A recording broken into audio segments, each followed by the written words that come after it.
Hey everybody, Dr. Susan here. Excuse my dress, it's my day off and it's absolutely freezing out today, so I know we're not as cold as other parts of the country. It's cold for here in Georgia, and we don't have the snow either, so I feel for y'all. I don't miss the snow, I know what it's like. I just want to go over today about diet variation. So this is something I touched on our talk, but it's such a huge topic. I could not get into it on the talk. I can't even get into it on this video, but I'm going to try to give you the basics and then reach out if you need more help with it. But this is the one topic that people wind up coming and asking me, how do I figure this out? Because what many people feel is that if they find what works, they think that's what they do for the rest of their lives.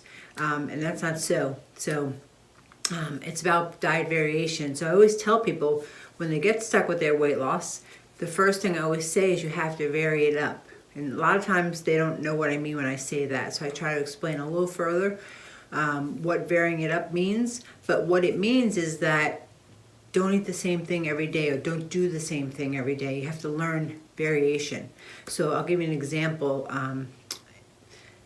Variation, actually, what I try to get people to and what I follow is like a 3-season eating plan.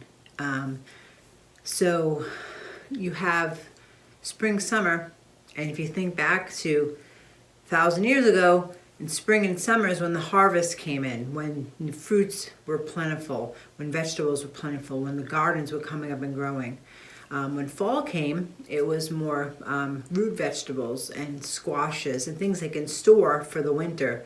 But in the winter time, food was quite scarce unless it was jarred or there's no food growing. So anything you could save, so it was mostly meats and healthy fats and whatever you could jar or preserve for the winter months. So that's kind of the time when you do keto. When you eat lower carbs, you'll eat more protein, more healthy fats. But then when spring comes around, I always say eat what's in season. So whatever the first things to come in season in the springtime, I think strawberries is the first thing. And then as the season progresses into summer, you'll have berries, blueberries, blackberries, raspberries. And then as you go into the fall, it'll be apples, pears, citrus. So that's three season eating, and you can probably Google that. I know there's a book about it, and the author has a great website, and all the information is on there. So that's a variation. So it's a monthly or seasonal variation.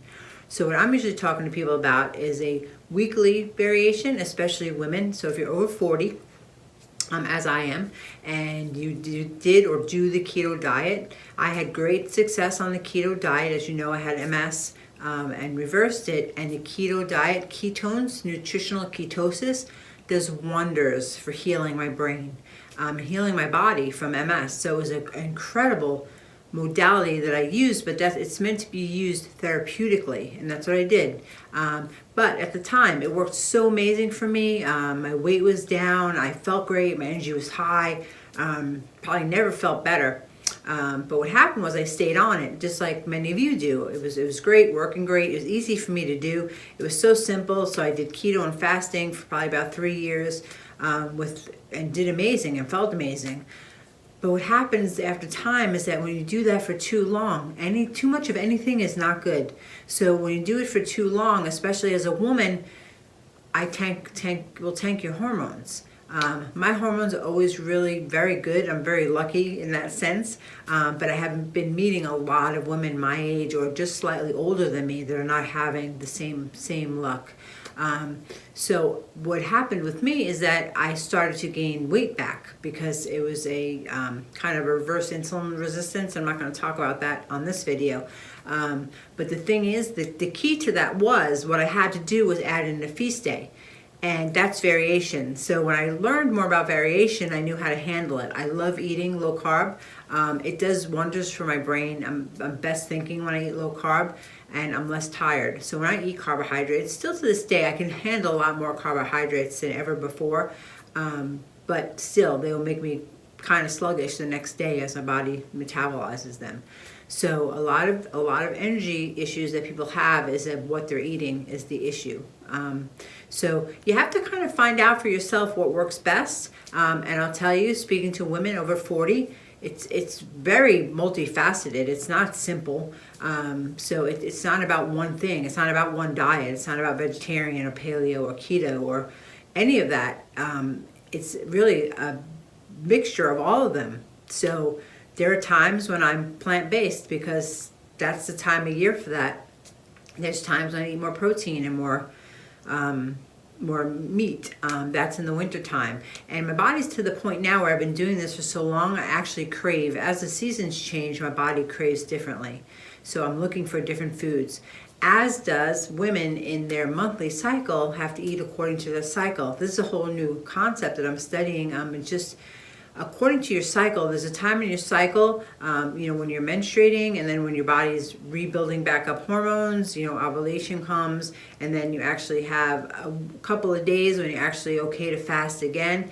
But then before your cycle, I say around day 18, I think the older you are, the sooner it gets in the cycle. So maybe a week to 10 days before the cycle would start, or what you think would be your cycle, if your cycles are not regular anymore, you have to feast during that time. So what feasting is when you are not fasting, not even intermittent fasting. It's you wake up in the morning, 9 o'clock in the morning, you're starving.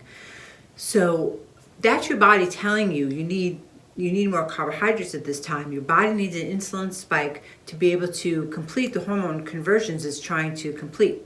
So your body is incredible at telling you what it needs. You just have to become accustomed to listening to it and not just fight against it. So many times people will call me and say, "Oh, I did terrible this week. I was just starving. I couldn't fast. I had to eat."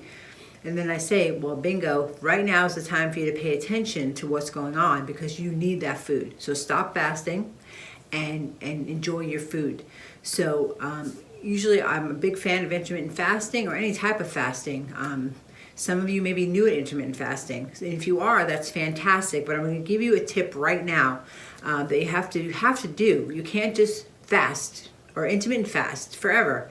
So I just got an email from somebody the other day. She's intermittent fasting. She's doing great. And then she read some stuff online. It was kind of mixed. But I was like, you need to do a variation. Like, don't just intermittent fast. Like, she liked it. And it worked for her. And it helped her a lot. You know what I mean? So she kept doing it for months and months on end.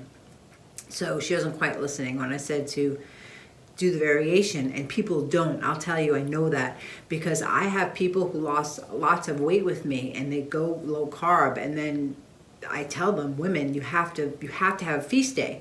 Make Saturday, Sunday, or both your feast day. You have to eat. And they're hesitant and they won't do it. And then I'll ask them, did you do that? No, I didn't want to. I'm scared. Don't be scared. I promise you, if you're struggling with weight and you're a woman and you're over 40, you have to have a feast day. So I have women at age about 51 or so, they have to have 3 feast days a week. So they have to eat breakfast, they have to eat lunch, they have to eat dinner. They just have to.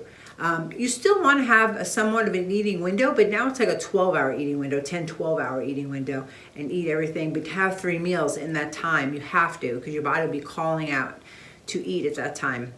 So don't just think that you are losing control, that you don't have self-control or discipline, and that why am I always craving whatever it is. There's a reason for it, and you have to know that, for women especially. And that's why a lot of women fail on keto, because they go on and think they could stay on it forever. You can't. And if nothing happened at this point, that's fantastic, and you're having success, fantastic. I'm happy for you. But at some point, you're going to have to add in feasting days. I did. So it took me 3 years. I was doing phenomenal for 3 years. And then all of a sudden, I was like, what's going on?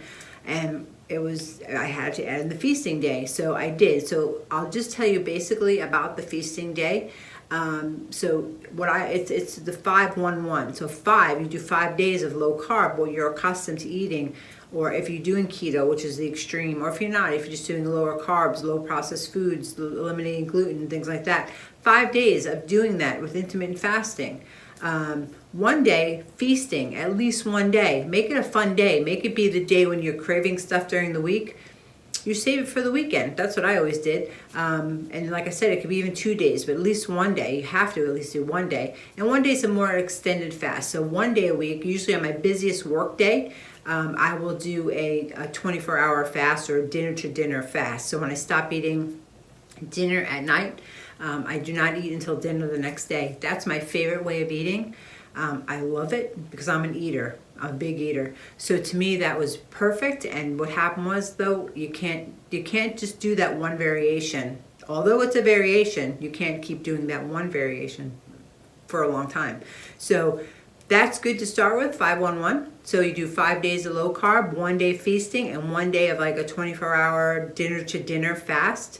The beautiful thing about the dinner to dinner fast is that one meal that you do eat, you get to eat. So you eat everything in that one meal, and it's very important that you do. That's the important time to eat.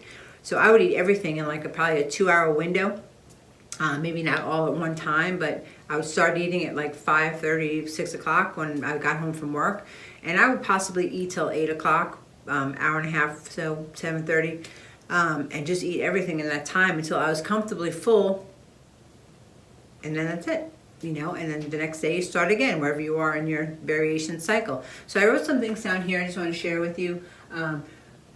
Like I said, start with 5-1-1. Women over 40, I say do 4-2-1. So 2 days of feasting at least. If that's not working for you, go to 3 days of feasting. So I have some women who are now at the 3 day. They have to feast 3 days a week. And they do lower carb 1 day a week, and they will fast 1 day a week, but that's the variation. So you have to see, that's a thing, you have to see what works for you and your body, what's your age, your man, your woman. It's all important. Like just following some fad diet, that doesn't work. I think you all know that by now. So if you weight stuck at a feast day, like I said, and weight will come off, I promise you'll be shocked. You'll eat more than ever and you'll lose weight. But on those feast days, you want to eat healthy carbs. So fruits, legumes, things you wouldn't necessarily eat if you were following a low carb or keto type diet. The fruits that you wouldn't necessarily eat. So when following keto or low carb, we eat lots of berries and things like that. So on the feast days, that's when you can have some fruit. Some have an orange, or have this time of season, or this time of year in this season, grapefruits and citrus is wonderful. That's the in-season fruit right now. Not a big fan of bananas and such, but you can have that. You can have that now if you're feasting. So feast day does not mean cheat day. So it's not that you go out and eat pizzas or French fries or things that you shouldn't eat, gluten. It's you're eating healthy. It's just a healthy variation of what you eat that you would normally eat regularly. So maybe sweet potatoes, maybe russet potatoes, beans. Maybe it's time for chili. Football, chili. Things like that, time of year for that. And if you're having feast days, that's the time to eat that stuff. So I just want to introduce you to that, because you can really enjoy life when it comes to food if you incorporate all this. So there are days there's discipline and you're more strict with yourself, but then there are days where you can have a little fun with things. Even a gluten-free dessert, if you're craving something.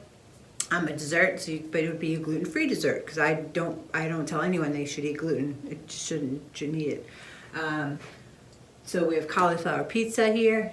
Jessica wrote grain-free bread. I love, it's called Against All Grain rolls, and we make like a on this grain-free roll. My husband makes like chicken parmesan sandwiches. They're amazing. But I would never in a million years think I could eat something like that.